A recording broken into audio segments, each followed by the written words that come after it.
Mahadev, almighty Mahadev में मैं आपका स्वागत करता हूँ। मद जो होता है ना, नशे को बोलते हैं। मद किसी भी चीज़ का खराब है। तो कहते हैं दारू का नशा खराब है। मद नाम ही नशे का है। दारू को मदिरा बोलते हैं। आप चाहे नशा गांजे का करिए, दारू का करिए, पैसे का करिए, खाने का करिए, किसी भी प्रकार का नशा खराब होता है।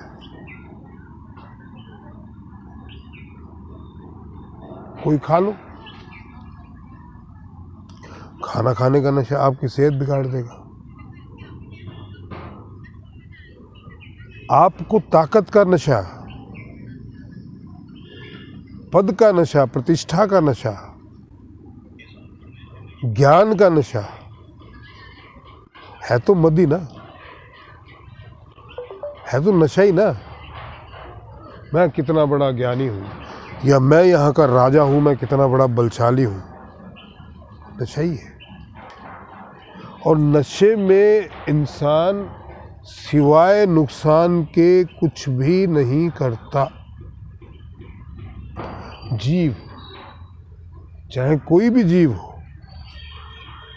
जो मद में है वो एक नुकसान ही करेगा, अपना भी और दूसरों का भी।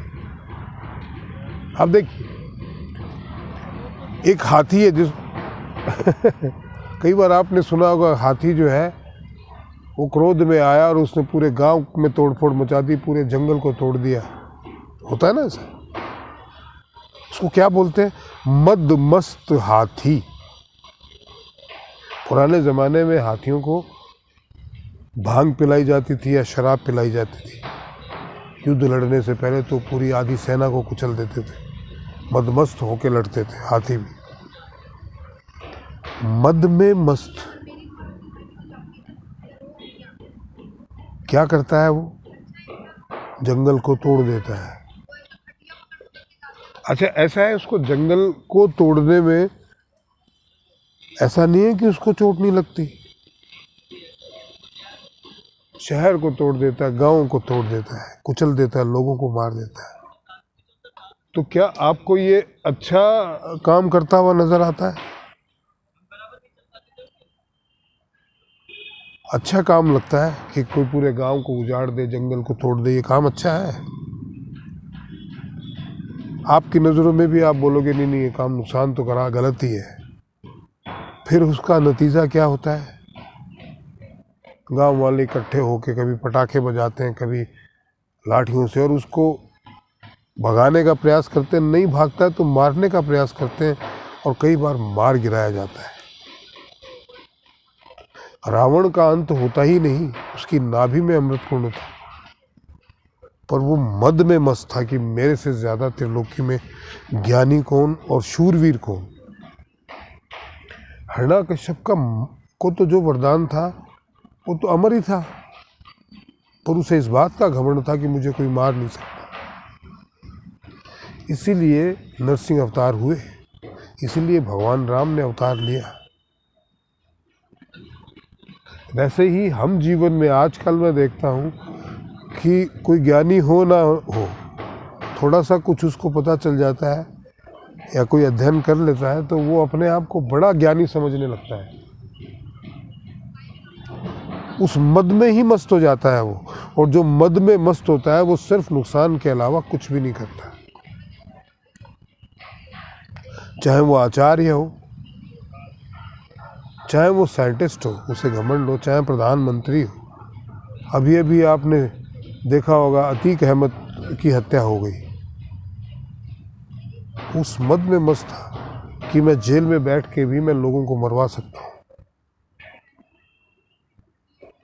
बेटा इस मद में मस्त था कि मैं खड़े होकर सड़क पे किसी को भी गोली मार दूं, मेरा कुछ नहीं होगा। क्या हुआ? सरेआम उसकी भी हत्या कर दी गई। मनीष सिसोदिया मद में मस्त है कि हम कुछ भी बोले, हमारा क्या होना है। राहुल गांधी ने कहा सारे मोदी जो है चोरी के होते हैं। क्या हुआ उसका नतीजा? इसीलिए व्यक्ति को कभी किसी भी बात पे घमंड नहीं करना चाहिए, विनम्र होना चाहिए। और जब यदि आपके पास में कुछ विधा आ जाए, ज्ञान आ जाए, किसी भी प्रकार की ताकत आए, तो और विनम्र होना चाहिए। महादेव आचार्य, तो और भी विनम्र होना चाहिए। आपने देखा होगा कि जो पेड़ होता है उस पे जैसे जैसे फल लगते हैं वो झुक जाता है, और वो उन फलों को प्रकृति को देने की कोशिश करता है, जीवों को खिलाने की कोशिश, उसके किसी काम के नहीं है। आपको क्या लगता है कि आपका ज्ञान आपके काम का है, आपके लिए दिया गया है? आपको दी गई प्रत्येक वस्तु, प्रत्येक चीज सेवा के लिए दी गई है। धन अगर ईश्वर देता है तो वो आपको सेवा के लिए देता है, बल देता है तो बल से सेवा करने के लिए देता है, और यदि ज्ञान देता है तो ज्ञान से सेवा करने के लिए देता है, घमंड करने के लिए नहीं। यदि कोई पद देता है तो वो भी सेवा करने के लिए ही देता है। आपको दी गई जो चीज़ें आपने अर्जित की है, ईश्वर द्वारा आपको दी गई हैं, वो सारी चीज़ें आपको सेवा के लिए दी जाती है। तो मद किस बात का भाई? आपसे अधिक प्रयास करने वाले हैं, ईश्वर ने आपको इस काबिल समझा तो आपको दिया। ईश्वर ने इस काबिल समझा कि इसको देंगे तो ये सेवा करेगा, तो दिया हुआ तो ईश्वर का ही है ना। पैदा होते ही तो आप बलशाली नहीं हो गए थे, पैदा होते ही तो आप अमीर नहीं होंगे, तो हर चीज़ ईश्वर ने दी। ईश्वर अगर आपको 2 पैर, 2 आँख, 2 हाथ सही सलामत ना रखे तो आप कुछ भी नहीं बन सकते। भक्ति देता है तो ईश्वर ही देता है ना। हनुमान जी की पूजा करने वाले तुलसीदास जी के समय में बहुत लोग थे, पर तुलसीदास एक ही है। उन्होंने सेवा की, इसलिए वो तुलसीदास है। मीरा ने सेवा की, कबीर ने सेवा की, इसलिए आप उनको जानते हैं। दादू दयाल ने सेवा की। तो घमंड जो है किसी भी बात का होना ही नहीं चाहिए, वो आपके पतन का कारण है। जैसे मदमस्त हाथी को उस इलाके से भगा दिया जाता है, उसी तरीके से आप सभ्य समाज से भगा दिए जाओगे, और यदि ना माने तो उस हाथी को मार दिया जाता है। उसी तरीके से आपका सामूहिक विनाश हो जाएगा। आप वो ज्ञान क्या काम का जो सेवा ही ना करा सके, वो तो अज्ञानी है। फिर आप ज्ञान पाके भी अज्ञानी है। ईश्वर सारी चीजें जो आपको देता है सिर्फ सेवा कराने के लिए देता है।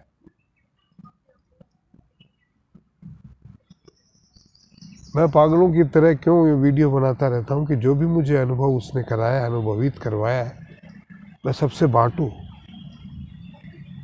मुझे तो पता ही है, ये मेरा व्यक्तिगत अनुभव है। मैं अपने साथ ले जाके क्या करूँगा इसको? मेरे साथ तो जाएगा ही जाएगा ये ब्लैक बॉक्स में। बट मेरे इस अनुभव से अगर 4 लोगों का भला हो जाए, बट होगा उन्हीं का जो जिसका ईश्वर चाहता है।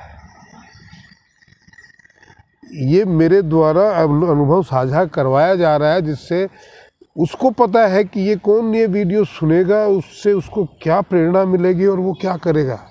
मुझे नहीं मालूम, पर उसे पता है। तो इसलिए मित्रों, मेरा आपसे विनम्र निवेदन है कि चाहे आप कितने ही बड़े ज्ञानी हो जाएं, मद आता ही है। ये मनुष्य के स्वभाव का एक हिस्सा है, शरीर का। क्योंकि शरीर की सीमाएं हैं, स्थूल है। गाड़ी के अंदर अगर इंजन अगर आप बड़ा लगा दोगे तो उसकी स्पीड बढ़ती है, उसमें घुर्राती है वो। तो ये जो गाड़ी है इसके अंदर थोड़ा सा एक अच्छे हॉर्स पावर की कुछ एप्लीकेशन आ जाती है तो ये मदमस्त हो जाता है। मुझसे बड़ा कौन। आप समझ रहे हैं? उसका ये कारण है। तो निवेदन है, देखिए मैंने बड़े बड़े संतों को देखा है, बहुत ज्ञानी, इतने विनम्र। भैरव सिंह जी शेखावत राजस्थान के मुख्यमंत्री 3-4 बार के, उपराष्ट्रपति, इतने विनम्र। मैंने जितने भी महान व्यक्तियों को देखा है वो बहुत विनम्र देखे हैं मैंने। हमारे गुरु साहब ब्रह्मांड की ताकत रखते हैं पूरे, पर इतने विनम्र मैंने, हमसे नहीं रहा जाता, हमें भी क्रोध आ जाता है। हम तो अभी प्रयास ही कर रहे हैं विनम्र होने का, हरिमार्ग पे चलने का। जो चल पड़ता है वो विनम्र हो जाता है। भगवान विष्णु खुद कितने विनम्र। जब भृगु ऋषि ने उनको लात मारी थी तो उन्होंने ये कहा था कि ये आचार्य, हे ऋषिवर, आपको पैर में चोट तो नहीं आई? मेरी कठोर छाती से आपके पैर में चोट ना आ गई। हमारे यहाँ पे जो ये निशान है दिखाई देता है, वो भृगु जी ने लात मारी थी विष्णु जी की, उसी का निशान है। ये जो खड्डा होता है एडी का। तो विनम्रता तो गहना होता है ज्ञानियों का। जिसे कुछ प्राप्त हो जाता है, जिसे पद प्राप्त होता है, वो विनम्र हो तो ये निश्चित हो जाता है कि वो उसका हकदार है। आप जितने विनम्र होंगे उतना अर्जित कर पाओगे। देखिए, आप ऊपर चढ़ते हो ना तो आपका सर झुका रहता है, नीचे उतरते हो तो आपका सर तना रहता है। तो सर तना रहेगा तो नीचे ही उतरोगे, और अगर झुका रहेगा तो ऊपर ही चढ़ोगे। ये प्रकृति का नियम है। तो आज के वीडियो में इतना ही। आशा आपको पसंद आया होगा। प्लीज़ शेयर कीजिए, सब्सक्राइब कीजिए और कमेंट कीजिए। और दोस्तों, कंट्रीब्यूट ज़रूर कीजिए, ये आपसे विनम्र निवेदन है। महादेव।